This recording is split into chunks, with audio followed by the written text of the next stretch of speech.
أعوذ بالله من الشيطان الرجيم. بسم الله الرحمن الرحيم. الحمد لله رب العالمين، والعاقبة للمتقين، والجنة للمطيعين، والنار للملحدين.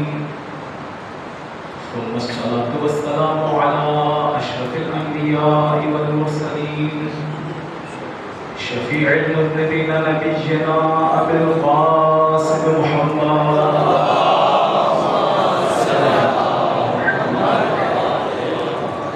وعلى أهل بيته الطيبين الطاهرين الهداة المهديين، لا سيما بقية الله في الأرضين، روح له الفداء وأرواح العالمين، واللعنة الدائمة على أعدائهم أجمعين من حين عداوتهم إلى قيام يوم الدين. أما بعد، فقد قال الله تبارك وتعالى في محكم كتابه: أعوذ بالله من الشيطان الرجيم. قل إن كنتم تحبون الله فاتبعوني يحببكم الله. صلوات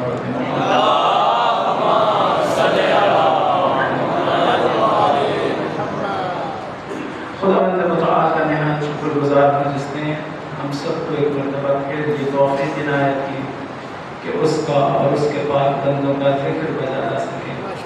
ایک مرتبہ پھر اپنے آپ کو دنیا کی مصروفیتوں سے جدا کر کے اپنی پوری توجہ خداوند متعال اور اس کے پاک بندوں کی طرف کر سکے. خدا کی بارگاہ میں دعا ہے ہم سب کو خلوص عنایت فرمائے.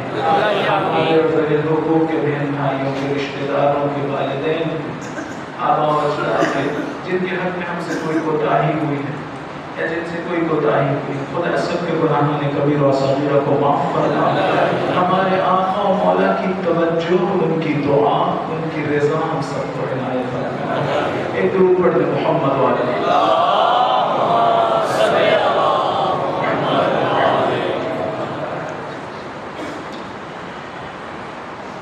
انسان جب اس دنیا میں آتا ہے تو بعض لوگوں نے کہا ہے کہ بغیر کسی علم کے آتا ہے، یعنی اس کو یہ جو علم کسبی ہے کتابوں سے جو حاصل ہوتا ہے یہ نہیں ہوتا. لیکن ایسا نہیں ہے کہ وہ بالکل بغیر کسی علم کے آتا ہے، ایسا نہیں ہے. بعض حقائق اس کی فطرت میں خدا نے رکھے ہوئے ہوتے ہیں اور وہ اس دنیا میں آتا ہے. مثلا توحید جب وہ اس دنیا میں آتا ہے تو موحد بن کر آتا ہے، توحید پر ایمان کے ساتھ آتا ہے. دیگر بھی علوم اور بھی ہیں، اشارہ کروں گا. جس وقت اس دنیا میں آتا ہے توحید کے درجے پر آتا ہے. روایت میں ہے کل مولود یولد علی فطرہ. پوچھا گیا فطرت کا مطلب کیا ہے؟ کہا فطرت الاسلام یا فطرت التوحید. آتا ہے تو ایک پروردگار پر ایمان کے ساتھ آتا ہے، یہ جانتا ہے کہ پروردگار ہے اور یہ بھی جانتا ہے کہ وہ ایک ہے، یکتا ہے، تنہا ہے، کوئی اور نہیں ہے. لیکن جیسے ہی وہ اس دنیا میں آتا ہے آہستہ آہستہ گویا بھول جاتا ہے اسی بات کو. روایت میں ہے ثم ابواہ یحودانہ او ینصرانہ او یمجسانہ. پھر اس کے والدین معاشرہ، والدین جان بوجھ کر نہیں کرتے لیکن بہرحال اسی معاشرے میں رہتے رہتے آہستہ آہستہ عقیدہ توحید اس کے ہاتھ سے چلا جاتا ہے. الفاظ بدل دیتا ہوں. جب اس دنیا میں آتا ہے تو اس کی توجہ دنیا کی طرف نہیں ہوتی ہے، پاک پروردگار کی طرف ہوتی ہے. اتنی پاک فطرت لے کے آتا ہے کہ ہمارے استاد نے کہا اور ہم نے پھر خود بھی دیکھا تجربہ کر کے. آپ بھی دیکھ لیجیے تجربہ کر کے. چھوٹا سا بچہ پیدا ہو اس کو گود میں نہیں مستحب ہے اس کی دائیں کان میں اذان اور بائیں میں اقامت کہی جاتی. جس وقت آپ اذان میں اقامت کہتے ہیں بچوں کو بالکل خاموش ہو کے بیٹھو، حرکت نہیں کرتا. کیوں؟ اس لیے کہ ایک ایسی آواز اس کی کانوں سے ٹکرا رہی ہے جو اس کی روح کے عین مطابق ہے. کوئی فرق نہیں ہے. وہ سن رہا ہوتا ہے اللہ اکبر، یقین کر رہا ہوتا ہے ہاں یہ وہی ہے جو مجھے دے کے بھیجا گیا ہے. اشہد ان لا الہ الا اللہ اسے سمجھ آ رہا ہوتا ہے. اشہد ان محمد رسول اللہ اسے پتہ چل رہا ہوتا ہے یہ بالکل درست بات ہے. اشہد ان علی ولی اللہ اسے محسوس ہوتا ہے میری روح میں اس طرح سے رکھا گیا ہے لہذا بالکل ساکت ہو جاتا ہے ایسے جیسے آرام مل گیا پاکیزہ فطرت لے کر آتا ہے. لیکن جب اس دنیا میں مشغول ہوتا ہے آہستہ آہستہ مختلف چیزوں سے متاثر ہوتا ہے گویا ایک غبار سا آنا شروع ہو جاتا ہے اس فطرت میں. ایک غبار سا آنا شروع ہوتا ہے. ہم نے کتابوں سے توحید کو پڑھا ہے تو پاک فطرت میں توحید کو لے کے آیا ہوتا ہے. یعنی ہم خود بھی جس وقت آئے تھے تو پاک فطرت کی وجہ سے توحید کو لے کے آئے. لیکن پھر ایسا ہوتا ہے کہ گویا بھول گئے توجہ ختم ہو گئی غبار آ گیا پھر دوبارہ کتابوں سے پڑھنے کی کوشش کرتے ہیں. جب کتابوں سے بھی توحید کو پڑھ لیتے ہیں تو وہ توحید نہیں حاصل ہوتی جو اس بچے کی پاکیزگی کی وجہ سے اسے حاصل ہوتی.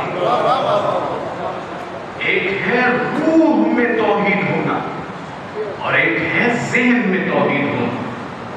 جو کتابوں سے حاصل ہوتی ہے وہ ذہن میں حاصل ہوتی ہے لیکن جو پاکیزگی کے نتیجے میں حاصل ہوتی ہے وہ روح و جان کا حصہ ہوتی ہے. زمین و آسمان کا فرق ہے.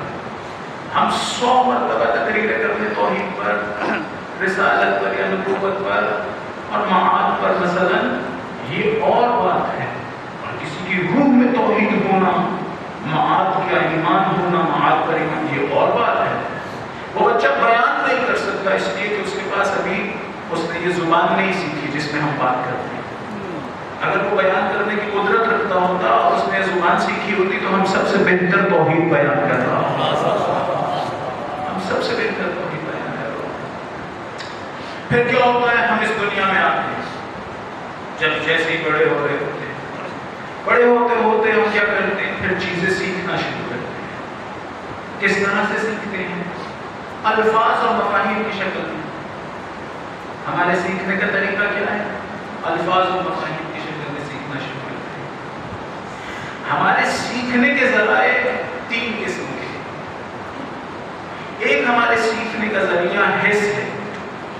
ہم حس کے ذریعے سے چیزوں کو درک کرتے ہیں. مختلف شکلیں درک کر رہے ہیں مختلف رنگ درک کر رہے ہیں. ہاتھ لگا کے درک کیا چیز کو سونگھ کے درک کیا آنکھوں سے کانوں سے. ایک طریقہ یہ ہے علم حاصل کرنے کا. ایک طریقہ یہ ہے کہ یہی علم جو ہم نے حاصل کر لیا ہو اس کو ایک دوسرے کے ساتھ مقایسہ کریں. یعنی وہی معلومات جو ہمارے وجود میں ہیں انہی کے بارے میں دوبارہ تفکر کریں انہی کے بارے میں سوچیں.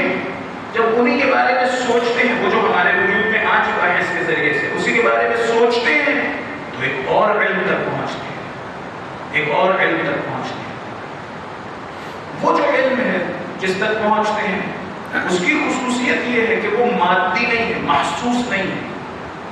محسوس یا حواس کے ذریعے سے جو علم حاصل ہوا تھا اس کے ذریعے سے وہ حاصل ہوا ہے لیکن وہ خود مادی نہیں ہے اس لیے کہ اسے حس نے درک نہیں کیا عقل نے درک کیا. جس چیز کو حس درک کرے ہمارے حواس خمسہ وہ سب کی سب مادی چیزیں فزیکل مٹیریلسٹک ہے اور ان کی یہ خصوصیت ہے کہ اگر میں کسی ایک چیز کو درک کروں تو صرف اسی چیز کو درک کرتا ہوں اس کے علاوہ اور کچھ نہیں درک ہوتا.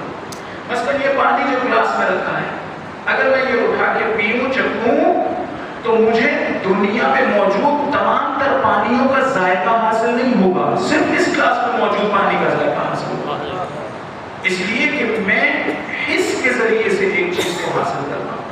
جب بھی حس کے ذریعے سے ایک علم کو حاصل کیا جاتا ہے وہ شخصی ہوتا ہے جزئی ہوتا ہے انفرادی ہوتا ہے صرف اسی سے مربوط ہے اور صرف مجھے علم حاصل ہوتا ہے. اس پانی کا ذائقہ چکھنے سے آپ کو کوئی علم حاصل نہیں ہوگا جس نے چکھا ہے اسے حاصل ہو اور صرف اسی پانی کا ذائقہ حاصل ہو. وہ جو وہاں نلکے میں ہے اس کا ذائقہ کیسا ہے وہ نہیں مجھے پتا میں نے تو یہ چکھا. اسی طرح سے جو چیزیں دیکھ رہا ہوں اگر ایک سمت میں دیکھ رہا ہوں تو جسے دیکھ رہا ہوں فقط اس کا علم حاصل ہو. دوسری سمت میں جو چیز موجود ہے جب تک اسے دیکھوں گا نہیں اس کا علم حاصل نہیں ہوگا. یہ خصوصیت ہے اس علم کی جو سینسز کے ذریعے سے، حواس کے ذریعے سے حاصل ہوتا ہے، لیکن جو عقل کے ذریعے سے حاصل ہوتا ہے وہ نہیں ہے، وہ ایسا نہیں ہے، وہ کلی ہوتا ہے، کامن ہوتا ہے، وہ دوسروں کو سمجھایا بھی جا سکتا ہے، دوسروں کو بیان بھی کیا جا سکتا ہے، دوسرے سمجھ بھی لیتے ہیں۔ مثلا میں آپ سے کہوں کہ کل جز سے بڑا ہوتا ہے، یہ جو کل جز سے بڑا ہوتا ہے کسی ایک خاص کل کے ساتھ خاص نہیں ہے۔ جس طرح سے اس پانی کا ذائقہ صرف اسی پانی کے ساتھ خاص تھا، کل جز سے بڑا ہوتا ہے، یہ ہر جگہ اسی طرح کسی ایک خاص کل کے ساتھ نہیں۔ یہ آپ کو سمجھایا بھی جا سکتا ہے، آپ سمجھ بھی رہے ہیں۔ یا مثلا ہر علت کو معلول کی ضرورت ہے، اگر علت کام ہر معلول کو علت کی ضرورت ہے، کاز اینڈ ایفیکٹ، ہر کاز کے لیے ایک ایفیکٹ ہے اور ہر ایفیکٹ کے لیے ایک کاز ہے۔ یہ بات سمجھا بھی رہا ہوں، آپ سمجھ بھی رہے ہیں، اور کسی ایک جگہ کے لیے خاص نہیں ہے یہ قاعدہ۔ جتنے بھی قاعدے ہم اپنی دنیا میں بناتے ہیں وہ سب عقل کے ذریعے سے، حس کے ذریعے سے نہیں۔ جو معلومات حس کے ذریعے سے حاصل ہوتی ہیں انہی میں تصرف کرتے ہیں اور ایک مطلب تک جاتے ہیں۔ خیر کہنا یہ چاہتا ہوں کہ وہ جو علم معقولات کی شکل میں ہمارے ذہن میں آتا ہے وہ کامن ہوتا ہے، عام ہوتا ہے۔ خوب فرق کیا ہے اس میں اور اس میں؟ ایک یہ کہ یہ کامن ہے اور وہ جزئی ہے، وہ عام ہے یا کلی ہے اور یہ جزئی ہے، اور دوسرا یہ کہ وہ قابل انتقال ہے، آپ کو سمجھا سکتا ہوں۔ درمیان میں بھی ایک چیز ہے، درمیان میں بھی ایک چیز ہے، وہ یہ ہے کہ یہ جو ہمارے ذہن میں معلومات آتی ہیں حواس کے ذریعے سے، بعض اوقات ہم انہی کے ذریعے سے ایک اور نتیجے تک پہنچتے ہیں، لیکن وہ نتیجہ کلی نہیں ہوتا، جزئی ہوتا ہے۔ یہ والا علم جانوروں میں بھی حاصل ہو جاتا ہے۔ بعض اوقات جانور بھی حس رکھتے ہیں، انہیں بھی چیزیں نظر آ رہی ہیں، ممکن ہے ڈفرینٹلی نظر آتی ہیں، مختلف طرح سے نظر آتی ہیں۔ مثلا مجھے اگر ایک چیز سبز نظر آ رہی ہے تو ممکن ہے مجھے سرخ نظر آتی ہے، ایک بلی کو مثلا اور طرح سے۔ میڈیکل سائنسز میں آپ ڈاکیومنٹریز اگر دیکھتے ہو تو آپ کو یہ پتہ چل جائے گا کہ ان کا دیکھنے کا طریقہ مختلف ہے، یعنی وہ جو چیز انہیں دی گئی ہے وہ مختلف طرح سے روشنی کو جذب کرتی ہے۔ بہرحال وہ جو علم ہے معقولات کی شکل میں وہ جانوروں کو حاصل نہیں ہو سکتا، اس لیے کہ ایک کامن چیز ہے، ایک فرق ہے انسانوں میں اور جانوروں میں۔ انسان اپنی زندگی جہاں پر ختم کرتا ہے اگلی نسل وہاں سے شروع کر رہی ہوتی ہے، لیکن جانور اپنی زندگی جہاں پر ختم کرتا ہے یا شروع کرتا ہے وہیں سے اگلی نسل دوبارہ شروع کر رہی ہوتی ہے، کوئی تبدیلی نہیں آ رہی ہوتی۔ وجہ کیا ہے؟ اس لیے کہ وہ جو محسوسات حاصل ہوتے ہیں ان کے نتیجے میں کوئی نیا علم نہیں کو بنا رہے۔ اگر وہ کوئی نیا علم بنا بھی رہے ہوں تو وہ کلی نہیں ہوتا، کامن نہیں ہوتا، لہٰذا اس پہ بنا رکھ کے ایک اور چیز کو نہیں بنا سکتے، لیکن جزئی طور پہ حاصل ہو سکتا ہے۔ مثلا ایک بکری ایک جگہ سے پھلانگنا چاہتی ہو، ندی ہو یا کوئی اور جگہ، تو وہ دیکھے گی کہ یہ جگہ زیادہ چوڑی ہے، اس کا عرض زیادہ ہے یا اس جگہ، دونوں میں مقایسہ کرے گی، جہاں عرض کم ہوگا وہاں سے چھلانگ مار لے۔ اس کا مطلب یہ ہوگا کہ جو محسوسات اسے حاصل ہوئے ہیں اس نے ان کے درمیان میں ایک کام کیا ہے، اس نے ان کا ایک مقارنہ کیا، مقایسہ کیا ہے، اور پھر لیکن اس وقت بھی یہ چیز جزئی ہے، شخصی ہے، یہ کوئی کامن چیز تو نہیں ہے، لیکن عقل کے ذریعے سے جو چیز حاصل ہوتی ہے وہ کامن ہوتی ہے، وہ کلی ہوتی ہے۔ یہ ایک فرق ہے۔ ایک درود پڑھتے محمد و آل محمد علیہ السلام۔ حتی بعض علماء نے بیان کیا ہے کہ جانور اس سے بڑھ کے شعور اسے بولتے ہیں، عقل نہیں بولتے جانوروں کے لیے، بعض چیزوں کا شعور رکھتے ہیں، حتی بعض چیزیں جو جنہیں ہم بعض ارزشیں جنہیں ہم برا سمجھتے ہیں جانور بھی ان کا شعور رکھتے ہیں۔ مثلا ایک عالم دین نے مثال دی، شیخ مطہری نے مثال دی کہ جس وقت ایک بلی ایک کسائی کی دکان کے باہر جائے اور کسائی اس کی طرف ایک چھچڑا پھینک دے تو وہ بلی کیا کرتی ہے؟ وہیں بیٹھ کے کھاتی، لیکن جس وقت چراتی ہے تو بیٹھ کے کھاتی نہیں ہے، دوڑ لگا دیتی ہے۔ پتا اسے بھی ہے کہ کوئی کام کیا ہے جو اسے پسند نہیں آئے گا، لہٰذا ایک حد تک کا شعور ان میں بھی ہے، انسان نہیں، انسان کا شعور زیادہ ہے۔ انسان کے شعور یعنی اس شعور کی حد سے نکل کے عقل کی حد میں آتا ہے۔ خوب آپ نے دیکھا ہوگا مختلف جگہوں پر کہتے ہیں کہ یہ کام عاقلانہ نہیں ہے یا یہ انسان کے مناسب نہیں ہے۔ وہاں پر کیا ہوتا ہے؟ وہاں یہ ہوتا ہے کہ جانوروں کو فقط و فقط غرائز دیے گئے تھے یا نچلے درجے کا علم دیا گیا تھا اور وہ اسی کے مطابق عمل کرتے رہتے ہیں، کوئی قباحت نہیں ہے۔ انسان سے کہا ہے کہ تمہیں میں نے جانوروں سے بڑھ کے کوئی چیز دی ہے، اب اگر پھر بھی تمہارا عمل جانوروں کے مطابق رہا تو اب تم نے غلط کیا۔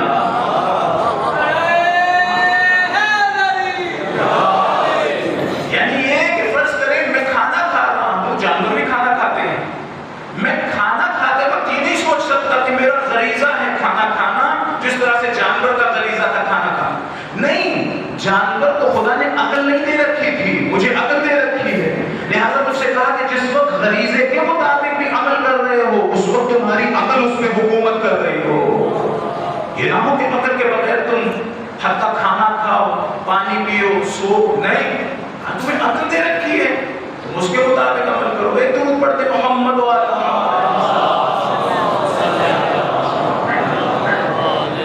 اسی لیے جناب امیر علیہ السلام نے کیا فرمایا؟ فرمایا کہ اگر انسان چاہے تو جانوروں سے پست ہو سکتا ہے اور چاہے تو فرشتوں سے افضل۔ کیسے جانوروں سے پست ہوگا؟ اگر انسان عقل رکھنے کے باوجود اپنے کام جانوروں کی طرح سے کرے تو جانوروں سے پست ہے، اس لیے کہ جانور تو وہ عمل کر رہے تھے اس لیے کہ ان کے پاس عقل نہیں تھی، لیکن انسان کو تو عقل تھی۔ اور فرشتوں سے افضل کیسے ہو جائے گا؟ فرشتوں کے پاس عقل تھی لیکن غریزہ نہیں تھا، یہ جو غریزہ ہے یہ نہیں تھا۔ خوب غریزہ کیا کام کرتا ہے؟ غریزہ انسان کو عقل کے مطابق کام کرنے سے روکتا ہے، عقل ایک کام کی طرف بلاتی ہے، غریزہ دوسری کام کی طرف بلاتا ہے۔ اگر میں غریزے پہ عقل کو حکومت دے دوں تو فرشتوں سے بالا ہو جاؤں گا، بلند ہو جاؤں گا۔ کیوں؟ اس لیے کہ فرشتے جب کوئی کام کر رہے تھے تو انہیں روکنے والا غریزہ نہیں تھا، انسان کو روکنے والا غریزہ موجود تھا، پھر بھی وہ عقل کے مطابق کام کر رہا تھا، لہذا وہ فرشتوں سے افضل ہو جائے گا۔ ایک درود پڑھتے محمد و آلہ محمد۔ بس انسان کے علم حاصل کرنے کے یہ دو ذریعے، ایک ہو گیا حس اور دوسرا عقل۔ خوب کوئی اور ذریعہ بھی ہے علم حاصل کرنے کا؟ کیا کبھی آپ نے غور کیا؟ جس وقت آپ ڈاکٹر کے پاس جاتے ہیں اور ڈاکٹر سے کہتے ہیں ڈاکٹر صاحب مجھے درد ہو رہا ہے، ہاں، یا غم کی کیفیت میں ہوں اور کسی کو بتائیں میں غمگین ہوں، یا آپ خوشی کی کیفیت میں ہوں اور آپ بتائیں میں بہت خوش ہوں، یہاں پر یہ جو خوشی ہے یا غم ہے یا درد ہے، کیا آپ نے کسی حواس خمسہ میں سے کسی حس کے ذریعے سے اسے درک کیا؟ کیا آنکھوں سے درد کو دیکھا تھا؟ کیا کانوں سے سنا تھا؟ اسے سونگا نہیں، اسے چکھا نہیں، اسے ہاتھ نہیں لگایا، لیکن علم پھر بھی ہے۔ تو کیا آپ نے عقل کے ذریعے سے درک کیا تھا کہ آپ کے وجود میں درد ہے؟ نہیں، اس لیے کہ درد حقیقت کی شکل میں آپ کے وجود میں ہے، مفہوم کی شکل میں آپ کے ذہن میں نہیں ہے۔ فرق ہے ایک چیز کا مفہوم میرے ذہن میں ہو اور ایک چیز کی حقیقت میرے وجود میں ہو۔ جب ایک چیز کی حقیقت میرے وجود میں آ جائے میں اسے عقل کے ذریعے سے نہیں درک کرتا ہوں، حواس خمسہ کے ذریعے سے بھی نہیں درک کرتا، پھر کس چیز کے ذریعے سے درک کرتا ہوں؟ قرآن نے کہا کہ تم مختلف جگہوں پر استعمال ہوا ہے، مثلاً وحی کے بارے میں استعمال ہوا ہے، مثلاً معرفت کے بارے میں روایات میں استعمال ہوا ہے کہ اپنے دل کے ذریعے سے درک کرتے ہو، اپنی روح کے ذریعے سے، اپنے پورے وجود کے ذریعے سے۔ اس کو انگریزی میں کیا کہتے ہیں؟ Knowledge by presence, knowledge by concepts نہیں ہے، یعنی جس وقت درد میرے وجود کا حصہ ہو اس وقت درد کا ایک تصور میرے ذہن میں نہیں آتا، حقیقت درد میرے وجود میں آتی، میں اسے مفاہیم کی شکل میں نہیں درد کرتا، میں اسے حواس خمسہ کے ذریعے سے درد نہیں کرتا۔ اسی لیے جس وقت میں ڈاکٹر صاحب کو بتاتا ہوں ڈاکٹر صاحب میرے وجود میں درد ہے یا مجھے درد محسوس ہو رہا ہے، اس وقت ڈاکٹر کو ایک علم حاصل ہوتا ہے، لیکن یہ وہ والا علم نہیں ہے جو مجھے حاصل ہے۔ مجھے جو درد سے متعلق علم حاصل ہے وہ اس لیے ہے کہ درد میرے وجود کا حصہ ہے، ڈاکٹر کو فقط مفہوم درد اس کے ذہن میں پہنچا رہا ہے، ڈاکٹر کو صرف یہ بتایا گیا ہے کہ ایک چیز ہے درد لہٰذا ڈاکٹر کے ذہن میں فقط و فقط مفہوم آیا ہے، حقیقت درد نہیں آئی۔ حقیقت درد میرے وجود میں، انسان کے جتنے کمالات ہیں، جتنے بھی کمالات ہیں، ان میں کوئی بھی ایک کمال ایسا نہیں ہے انسانی کمال یا انسان کے لیے، اس کے اخلاق کے لیے جو رذائل ہیں، رذیلت شمار ہوتے ہیں، بد اخلاقی شمار ہوتے ہیں، کوئی بھی ایک ویلیو، کوئی بھی ایک ارزش ایسی نہیں ہے کہ جس کا مفہوم ہمارے ذہن میں آ جائے تو بڑے فخر کی بات ہے۔ کوئی فخر کی بات نہیں ہے، معمولی سی بات ہے، معمولی سی بات۔ آپ انسان کے لیے ارزش شمار کرنا شروع کریں، مثلا تقوی، مثلا علم، مثلا شجاعت، مثلا عفت، پاک دامنی، مثلا سخاوت۔ اچھا دوسری طرف سے رذائل شمار، مثلا خیانت، مثلا بے وفائی، مثلا وفاداری۔ یہ سارے کے سارے مفاہیم اگر ہماری عقلوں میں آ جائیں، ہمارے ذہنوں میں آ جائیں تو ہم میں کوئی تبدیلی پیدا نہیں ہوگی، ہمارے لیے کوئی فضیلت کی بات بھی نہیں ہے، اس لیے کہ ہمارے وجود میں فقط و فقط مفہوم آیا ہے۔ یہ تب ہمارے لیے فضیلت کی بات ہے جب مفہوم تقویٰ میرے ذہن میں نہ آئے، حقیقت تقویٰ میرے وجود میں آئے۔ یہ تب فضیلت کی بات ہے جب مفہوم سخاوت میرے ذہن میں نہ آئے، حقیقت سخاوت میرے وجود میں آ جائے۔ یعنی ایک صفت کی شکل میں یہ تمام تر حقائق میرے وجود کا حصہ بن جائے۔ شجاعت ایک حقیقت ہے، وہ حقیقت اگر میرے وجود میں ہو تو فضیلت کی بات ہے۔ مفہوم شجاعت تو بزدل کے ذہن میں بھی ہے، اگر مفہوم ہی کی بات ہو تو مفہوم شجاعت تو بزدل کے ذہن میں بھی ہے۔ حقیقت شجاعت وجود میں آنی چاہیے۔ مفہوم تقویٰ تو ایک غیر متقی کے ذہن میں بھی ہے، اسے بھی پتا ہے تقویٰ کیا ہوتا ہے۔ مفہوم سخاوت تو ایک کنجوس کے ذہن میں بھی ہے، اسے بھی پتا ہے سخاوت کیا ہوتا ہے۔ یہ مفاہیم جان لینا کوئی اہم بات نہیں ہے، اہم ہے اگر ان کو جان لینے کے بعد ان حقائق کی طرف قدم اٹھاؤ تو۔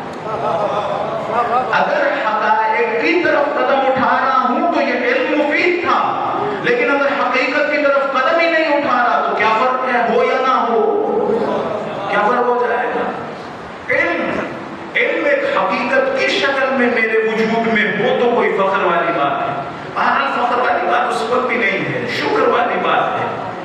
فخر و تکبر اور یہ ساری صفات صرف خداوند متعال کے لیے، انسان کے لیے خدا نے رکھی ہی نہیں۔ ایک درود پڑھتے محمد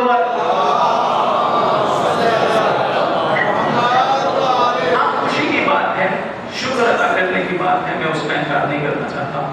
ایک درود پڑھتے محمد والے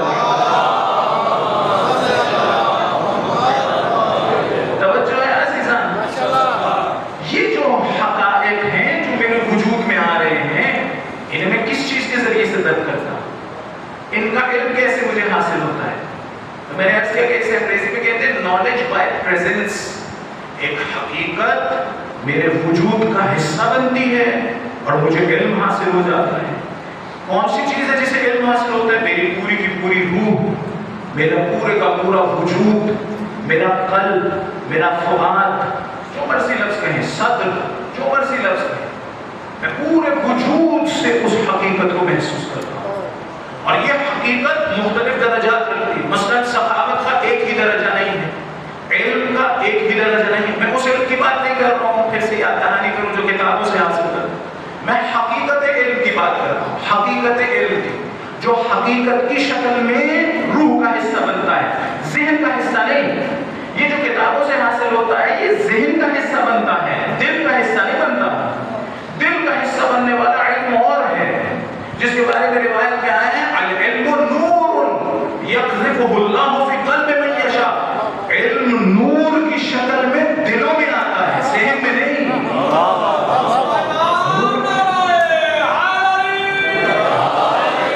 علم نور کی شکل میں۔ ممکن ہے ایک شخص کبھی اسکول ہی نہ گیا، کسی مدرسے میں ہی نہ گیا ہو، لیکن اس کے پاس حقیقت علم ہو، اولیاء میں سے ہو سکتا ہے۔ ایسا نہیں ہے اس کے پاس علم نہیں ہے، علم ہے لیکن اس طرح کا نہیں کتابوں والا. کتابوں والا علم تب اچھا ہے جب میں اسے حاصل کرنے کے بعد حقیقی علم کی طرف قدم اٹھاؤں.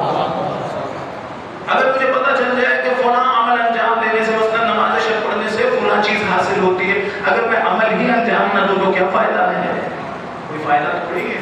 صرف ایک بات پتہ ہے، حجت تمام ہو جائے گی کہ تمہیں تو یہ پتہ تھا دوسروں کو پتہ نہیں تھا. صرف اس سے زیادہ مجھے نہیں محسوس ہوتا کوئی اور بات. ایک درود پڑھتے ہیں محمد و آل محمد.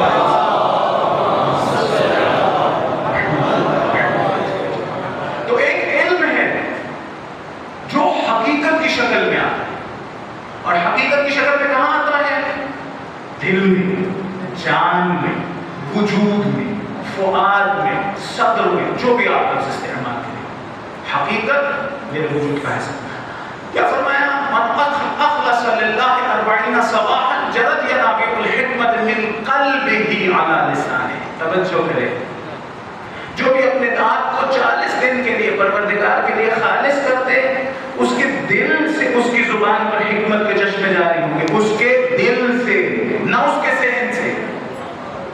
اس کے ذہن سے حکمت کے چشمے اس کی زبان پر جاری نہیں ہوں گے، اس کے دل سے حکمت کے چشمے جاری ہوں. اس کا مطلب ہے دل، یہ گوشت کا لوتھڑا، اس کی بات تو نہیں کر رہا میں، روح کی بات کر رہا ہوں. ایک ایسی جائے ہے، ایک ایسی جگہ ہے جس کو عقل یا حس کے علاوہ ایک اور قسم کا علم حاصل ہوتا ہے.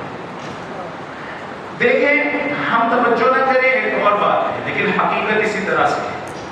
یہ جو آپ کہتے ہیں عزا، فلاں عزادار ہے یا عزاداری کرنی، آپ کیا سمجھتے ہیں کہ کس چیز کا نام ہے؟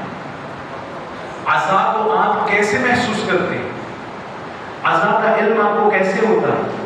کیا حس کے ذریعے سے؟ عزاداری کو کیا آپ حواس خمسہ میں سے کسی حصے سے درک کرتے ہیں؟ یا کیا عزا کا مفہوم ہے آپ کے ذہنوں میں؟ نہیں، یہ حقیقت عزا نہیں ہے. حقیقت عزا کا مطلب یہ ہے کہ میرا وجود غم کی کیفیت میں آتا ہے.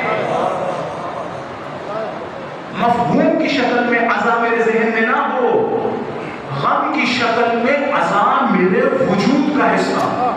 بالکل اسی طرح سے جس طرح سے ممکن ہے بعض نے درک کیا. مثلا میں نے اس وقت جس وقت میرے والد محترم فوت ہوئے، میں اپنے پورے وجود سے عزا کو محسوس کر رہا تھا. عزا کی کیفیت میں تھا. میں عزا کے مفہوم کو درک نہیں کر رہا تھا. عزا کا مفہوم تو مجھے پہلے بھی پتا تھا. میں عزا کو حواس خمسہ سے درک نہیں کر رہا تھا. حقیقت عزا میرے وجود میں آئی، اس کے آثار بھی آ گئے. اس کے آثار میں سے ایک اثر یہ تھا کہ مجھے بھوک نہیں لگ رہی تھی. اس کے آثار میں سے ایک اثر یہ تھا کہ آنکھوں سے آنسو جاری ہیں، رک ہی نہیں رہے.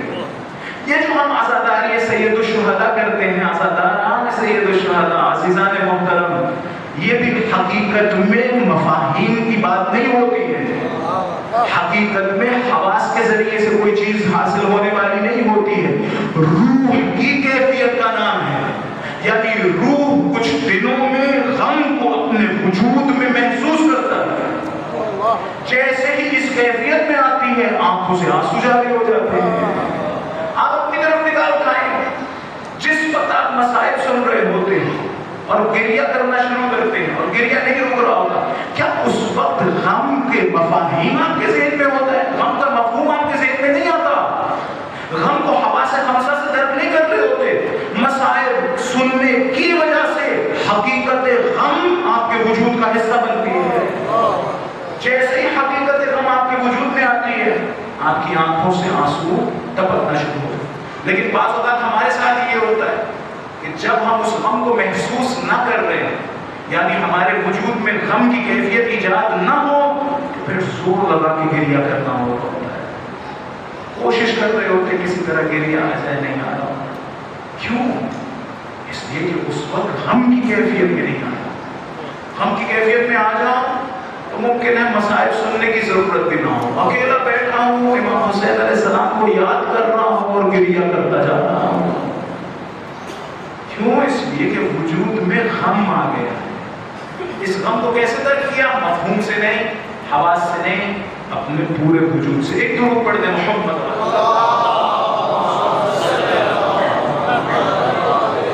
یہیں سے ایک اور بات بھی بیان کرتا ہوں. یہ جو عبادتیں ہم انجام دیتے ہیں، عبادتیں یہ کس نے انجام دینی ہوتی ہے؟ خدا نے جس وقت کہا تھا نماز پڑھو، یا مثلاً خدا چاہتا ہے کہ ہم ذکر کریں، یا ہم عزاداری یہی مجلس برپا کریں، یا روزہ رکھیں، یا حج کریں.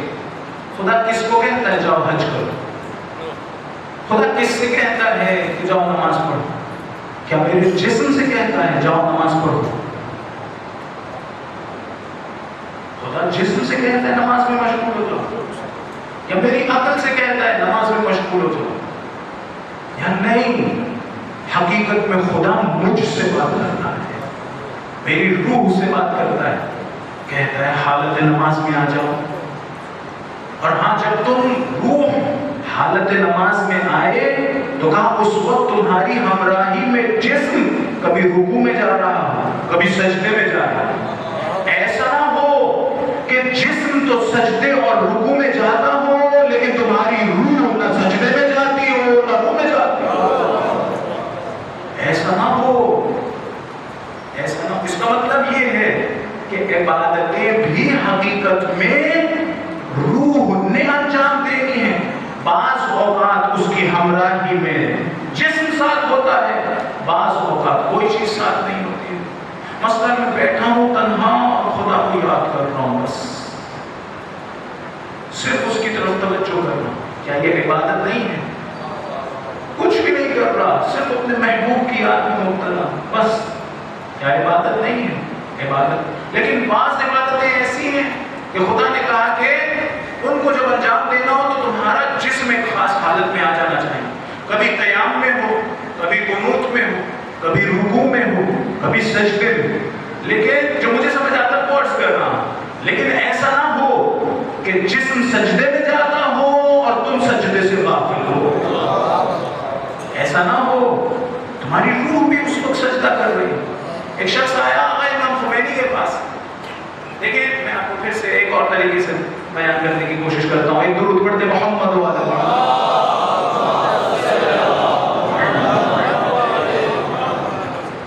ایک ہے عبادت. عبادت کا ایک ہوتا ہے جسم اور ایک ہوتی ہے روح. عبادت کا جسم وہی افعال جسمانی، رکوع اور سجدے میں جانا. ایک ہے اس کی روح. اس کی روح کا متوجہ ہونا ہے. عبادت کی جو روح ہے وہ کیا ہے کہ میں خدا کی طرف حالت توجہ میں آ جاؤں. یہ عبادت کی روح ہے. بعض اوقات ہم عبادت کا جسم بناتے ہیں، اس میں روح نہیں ہوتی ہے. اس طرح کی عبادت نہ کرو. ممکن ہے ایک مرتبہ فقط میرا جسم نماز پڑھ رہا ہو، ممکن ہے جسم کے علاوہ میری عقل بھی نماز میں ہو. شاید عقل کے نماز میں ہونے کا مطلب یہ ہو کہ جس وقت میں پڑھ رہا ہوں الحمدللہ رب العالمین الرحمن الرحیم، اس وقت میری توجہ ہو رہی ہے کہ کیا مفاہیم ہیں جو میں ادا کر رہا ہوں. تمام تر ستائش خدا کی، وہ جو رب العالمین ہے. پھر میں فوراً سوچوں رحمان الرحیم ہے، وہ مالک یوم الدین ہے، وہ اسی سے میں عبادت، اسی کی عبادت، اسی کا عبد ہوں، وہی میرا معبود ہے، اسی سے استعانت کرتا ہوں. یہ سارے کے سارے مفاہیم میرے ذہن میں آ رہے ہیں. اگر اس طرح سے ہو رہا ہو تو شاید کہنا درست ہو کہ نہ فقط یہ کہ میرا جسم بھی نماز پڑھ رہا ہے، میری قوت فاہمہ یا قوت عاقلہ بھی نماز کی حالت میں ہے. میری قوت عاقلہ یا قوت فاہمہ نماز کی حالت میں. لیکن یہ کافی نہیں ہے. نہ فقط یہ کہ تمہاری عقل نماز پڑھ رہی ہو یا فہم نماز پڑھ رہا ہو، بلکہ تم خود بھی نماز پڑھو. آقا امام خمینی کے پاس ایک شخص آیا، اس نے آگے کہا آقا جس وقت میں نماز پڑھ رہا ہوتا ہوں تو وہ جو ذکر کہہ رہا ہوتا ہوں اس کے معانی اور مفاہیم کی طرف بہت توجہ کرتا ہوں. امام خمینی نے کہا پھر خدا کی طرف کس وقت توجہ کرتے ہو؟ اگر فقط مفاہیم کی طرف توجہ کر رہے ہو تو خدا کی طرف کس وقت توجہ کرو گے؟ اس کا مطلب ہے اس عبادت کا ایک مرحلہ وہ ہے جہاں میری روح اس مذکور اور معبود کی طرف متوجہ ہو، وہ عبادت ہوگی. فقط جسم کا عبادت میں مشغول ہونا عبادت نہیں. یہ عزاداری بھی اسی طرح سے. ایک مرتبہ ممکن ہے میرا جسم بیٹھا ہو امام بارگاہ میں، مرتبہ نہیں، میرا پورا وجود بیٹھ کر سن رہا ہو، تو مختلف کیفیت ہے۔ کچھ یہ جب حقیقت ہمارے وجود میں آتی ہے جسے ہم اپنی روح سے اپنے قلب سے درک کرتے ہیں، تو کیا اثر ہوتا ہے؟ میں نے عرض کیا کہ اس کا اثر بھی وجودی ہوتا ہے، چونکہ یہ وجود کی شکل میں ہمارے وجود میں آئی ہے، لہٰذا اس کا ایک اثر ہے، اس کا ایک ایفیکٹ ہے۔ مثال کے طور پہ سوچئے ولایت، بعض لوگوں کو مفہوم ولایت معلوم ہے، ان کے ذہن میں، ہم سب اسی طرح سے، مجھے آپ لوگ کا علم نہیں ہے، مجھے اپنا علم ہے، میں اسی طرح سے، میرے ذہن میں مفہوم ولایت ہے، لیکن ممکن ہے کوئی ایسا ہو جس کے ذہن میں مفہوم ولایت نہ ہو، اس کے وجود میں حقیقت ولایت ہو۔ جس کے وجود میں حقیقت ولایت ہو وہ کائنات میں تصرف کر سکتا ہے، جس کے ذہن میں مفہوم ولایت ہو وہ کوئی تصرف نہیں کر سکتا ہے۔ لہذا اہم یہ نہیں ہے کہ مفاہیم کی شکل میں یہ حقیقت میں درک کر، نہیں، حقائق کو حاصل کر۔ جس کے پاس یہ حقیقت حاصل تھی اس کے پاس کیا تھا؟ تو ایک مرتبہ مقتل کی کتاب میں بھی ہے اور دیگر جگہوں پر علماء نے بھی بیان کیا ہے کہ کیا دیکھا کہ جناب زینب صلی اللہ علیہ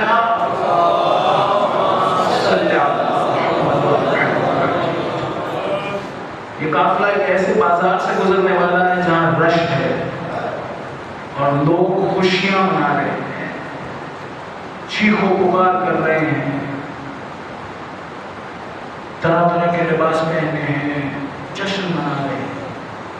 اتنے میں ہماری آقا ذاتی کیا کرتی ہیں؟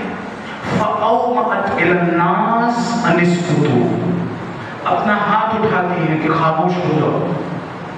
روایت کے جملے ہیں فَرْتَدَّتِ الْأَنْفَاسِ وَسَّكَنَتِ الْأَجْرَاسِ، لوگوں کے سانس ان کے سینوں میں گھٹ جاتے ہیں اور اونٹوں کے گلے میں بندھی ہوئی گھنٹیاں رک جاتی ہیں۔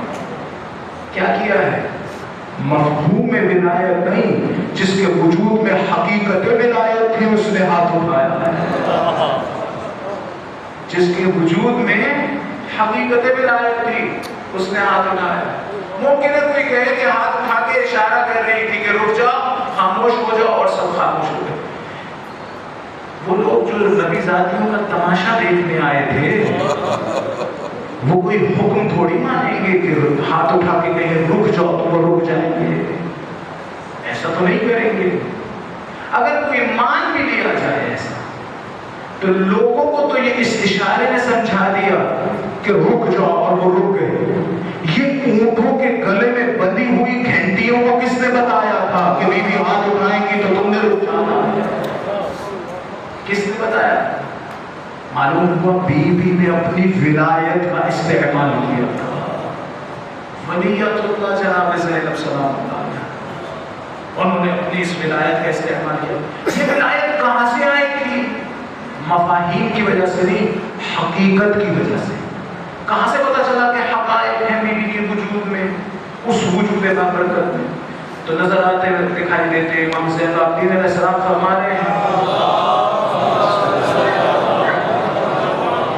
بیوی خطبہ دے رہی ہیں تو ایک مرتبہ کہتے ہیں اسکتی یا امتی، اے میری پھوپھو خاموش ہو جاؤ، فَأَنْتِ بِحَمْدِ اللَّهِ عَالِمَةٌ غَيْرُ مُعَلَّمَةٌ، خدا کا شکر ہے آپ ایک ایسی عالمہ ہیں جس کا اس دنیا میں یہ جو کتابوں سے حاصل ہونے والا علم ہے اور اس طرح اساتید یہ علم سکھاتے ہیں، فرمایا انت بحمد اللہ عالمۃ غیر معلمہ، آپ ایسی عالمہ ہیں جسے کسی نے پڑھایا نہیں ہے، ایسی عالمہ ہیں جسے کسی نے سبق نہیں پڑھایا، حقائق ہیں جو بیوی کو عطا ہوئے ہیں، عالمۃ غیر معلمہ وفاہمۃ غیر مفہمہ، ایسی عالمہ ہیں جنہیں کتابوں کے ذریعے سے علم نہیں دیا گیا، حقائق کی شکل میں علم دیا گیا۔ یہی بات حضرت عباس علیہ السلام کے بارے میں ہے کہ ذُقَّ العلم سبقاً، فرمایا حضرت عباس علیہ السلام کی شخصیت اتنی بلند ہے کہ انہیں زبان کے ذریعے سے علم دیا گیا ہے، یعنی بالکل اسی طرح جس طرح سے جناب رسول خدا صلی اللہ علیہ وسلم وسلم نے جناب امیر علیہ السلام کو علم نوازا تھا، فرمایا اسی طرح حضرت عباس علیہ السلام کو ان کے بابا نے علم دیا۔ یہ علم جو زبان کے ذریعے سے آیا ہے، مفاہیم کی شکل میں تو نہیں، حقائق کی شکل میں۔ ایک مرتبہ پھر ہماری توجہ نہیں ہوئی کہ یہ حقائق جو لعاب کی شکل میں آئے ہیں ان کا کیا کام ہے یا کیا اثر ہے۔ تو ہمارے دادا محترم فرمایا کرتے تھے کہ آپ نے وہ واقعہ سنا ہوگا، بہرحال آپ نے سن رکھا ہوگا کہ جناب امیر علیہ السلام کو آشوب چشم تھا یا آنکھوں میں درد تھی، اور ایک مرتبہ جناب رسول خدا صلی اللہ علیہ وسلم نے اپنا لعاب مبارک لگایا، پھر کبھی کوئی عارضہ پیش نہیں آیا آنکھوں کو، کبھی بھی۔ یہ اس لعاب کا اثر ہے۔ تو وہ فرماتے تھے کہ آپ نے سن رکھا ہوگا کہ حضور اپنا لعاب مبارک کنویں میں ڈالتے تھے اور کنواں میٹھا ہو جاتا تھا۔ وہ فرماتے تھے کہ حضور کا معجزہ یہ نہیں تھا کہ کنویں کا پانی میٹھا ہو جائے، یہ معجزہ نہیں ہے، یعنی اس طرح سے نہیں ہوا جس طرح سے ہم لوگ کیا کریں، اگر کہیں پر کنویں کا پانی کھارا ہے، میٹھا نہیں ہے، تو زیادہ سا شہد لے کے جائیں اور اس کنویں میں ڈال دیں، اس کا ذائقہ بدل جاتا ہے۔ فرمایا نہیں، ایسے نہیں ہوتا تھا۔ پھر معجزہ کیا تھا؟ کنویں کا پانی میٹھا تو ہوا ہے، معجزہ کیا تھا؟ تو وہ فرماتے تھے کہ یہ کھارا کیوں تھا، یہ پانی کھارا کیوں تھا؟ یہ کھارا اس لیے تھا کہ زمین کے اندر پانی کے رستے ہیں، ندیاں ہیں، سٹریمز ہیں، جو بھی آپ کہیں، پانی زمین کے اندر سے ہوتا ہوا آتا ہے۔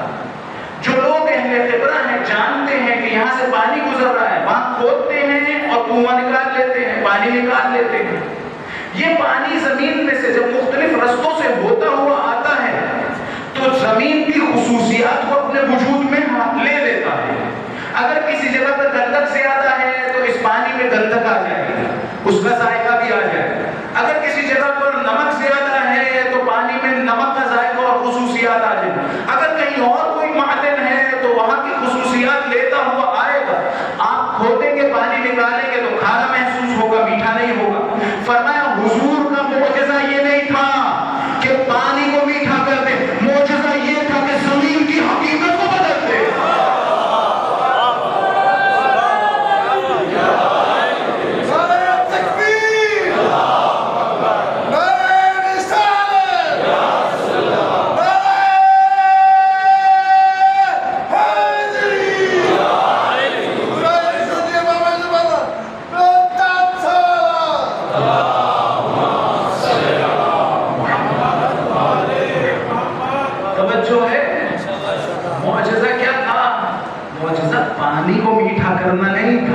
زمین کی حقیقت بدلنا تھا۔ تو میں کہوں گا کیا قسمت پائی ہے جناب امیر علیہ السلام نے، جو جناب کی زبان مبارک سے علم حاصل کیا کرتے تھے۔ کیا قسمت پائی ہے جناب عباس علیہ السلام نے کہ اپنے بابا کی اس پاک زبان سے علم حاصل کیا کرتے ہیں۔ توجہ ہے کہ ایک لعاب، اصل میں تو وہ صاحب لعاب کا تصرف ہے، لیکن حقائق کی شکل میں علم آتا ہے۔ یہ بیان کرنا چاہتا تھا۔ ایک درود پڑھتے محمد و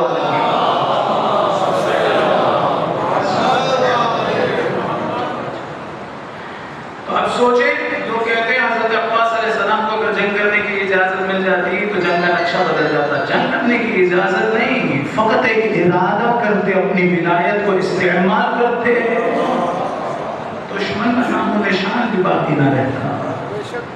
لیکن ہدف یہ نہیں تھا کہ جنگ جیت جائیں، ہدف یہ تھا کہ شاید اہداف میں سے ایک ہدف یہ تھا کہ سوئی ہوئی امت کو جگا دیا جائے۔ نہ فقط یہ کہ اس زمانے کے لوگ، ہر زمانے کے لوگ حسین کو یاد کر کے جاگتے رہے۔ جب بھی امام حسین علیہ السلام کو یاد کریں تو ارزشیں یاد آ جائیں، جاگ جائیں، حق کی پرچار ہو، حق کا پرچار ہو، حق کی طرف بڑھیں۔ لیکن اس ایک کام کے لیے اس گھرانے نے اپنا سب کچھ لٹا دیا۔ اس گھرانے نے ہماری ہدایت کے لیے، خدا کو راضی کرنے کے لیے اس راستے میں سب کچھ دے دیا۔ 11 محرم کو یہ قافلہ اور لٹا ہوا قافلہ جس وہ کوفے کی طرف چلنے لگا تو ایک مرتبہ اس رستے سے گزارا گیا جہاں پر لاشیں پڑی گئی، لاشیں پڑی گئی۔ جناب زینب سلام اللہ علیہا نے پچھلی رات میں بھائی کے جنازے کی زیارت کی تھی۔ وہ جناب زینب جنہوں نے اپنے عقد میں شرط کی تھی کہ میرے عقد میں ایک یہ شرط لکھ دو کہ میں روزانہ حسین کی زیارت کروں گی۔ شام غریبہ میں بھائی کے لاشے کی زیارت کی تھی، لیکن آج 11 محرم کو دن کی روشنی میں بھائی کے لاشے پر آئی ہیں۔ کس حالت میں آئے ہیں؟ اونٹوں پہ سوار ہو چکے ہیں، مقتل سے گزارا جا رہا ہے۔ ایک مرتبہ بیویاں جب امام حسین علیہ السلام کے لاشے کو دیکھتی ہیں تو اونٹوں سے اپنے آپ کو گرانا شروع کرتی ہیں۔ ایک عالم دین کو ایک اور عالم دین نے جا کے پیغام دیا، کہا حضرت عباس علیہ السلام کہہ رہے ہیں تم میرے مسائل کیوں نہیں پڑھتے؟ کہا میں تو مولا کے مسائل پڑھتا ہوں، میں نے کون سے مسائل نہیں پڑھے؟ کہا تم لوگوں کو کیوں نہیں بتاتے میں چلتے گھوڑے سے زمین پر گرا، میرے بازو نہیں تھے کہ میں سہارا لیتا۔ میں کہوں گا حضرت عباس علیہ السلام آپ کے مسائل اپنی جگہ بالکل درست ہیں، لیکن فرق یہ ہے کہ آپ گھوڑے کی اونچائی سے زمین پر گرے تھے، یہ بیویاں جن کے ہاتھ باندھے ہوئے تھے وہ اونٹ کی اونچائی سے زمین پر گرے۔ اجرکم اللہ، اجرکم اللہ۔ ایک مرتبہ لاش پر آئی، لاش پر آئی تو کیا کہہ رہی تھی؟ شاید دیکھا ہو کہ میرے بھائی کی لاش پر بہت زیادہ پتھر ہے، شاید دیکھا ہو کہ تیر بہت زیادہ ہے، گھوڑے اتنے دوڑے تھے کہ جسم کی ہڈیاں نرم ہو چکی تھی۔ ظالم عبید اللہ ابن زیاد کے دربار میں کہہ رہا تھا نحن رززنا الصدر من بعد ذلك، ہم وہ ہیں جنہوں نے حسین کی پسلیوں کو نرم کیا تھا، ہمیں انعام دو، ہم نے حسین کی ہڈیوں کو نرم کیا تھا۔ اس لاشے پر آئیں تو کیا کہہ رہی تھی؟ مقتل میں بعض جگہوں پر لکھا ہے ایک مرتبہ آ کے لاش سے بات کر رہی تھی، بالکل اسی لہجے میں جس لہجے میں پچھلی رات کو ماں نے بات کی تھی۔ آ کے کیا کہہ رہی تھی؟ انت اخی، کیا تو ہی میرا حسین ہے؟ اس کا مطلب ہے شاید پہچان نہیں سک رہی تھی۔ ایک مرتبہ آواز دی، یا محمد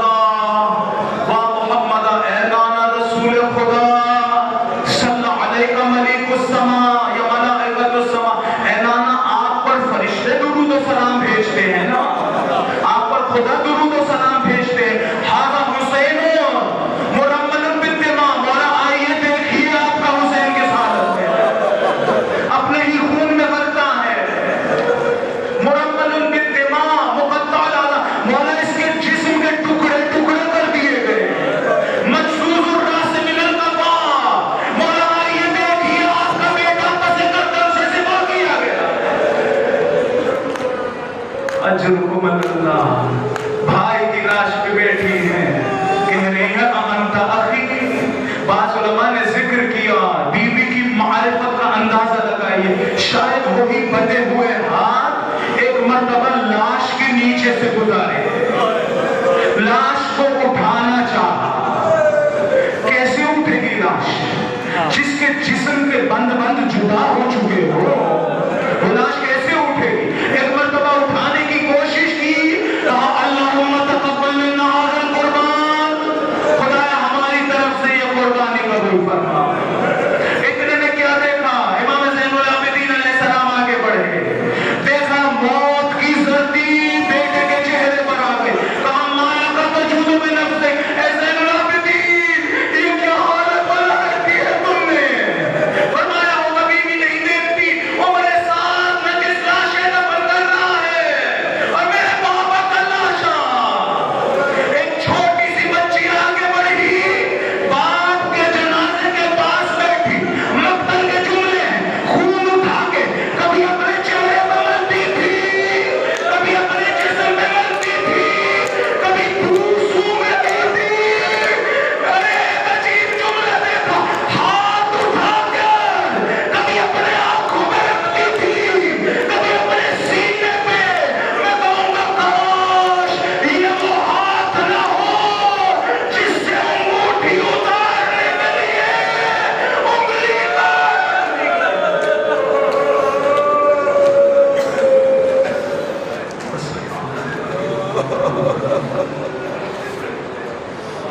اللہ.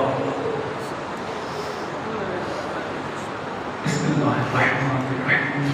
الہی بک یا اللہ، بک یا اللہ، بک یا اللہ، بک یا اللہ، بک یا اللہ.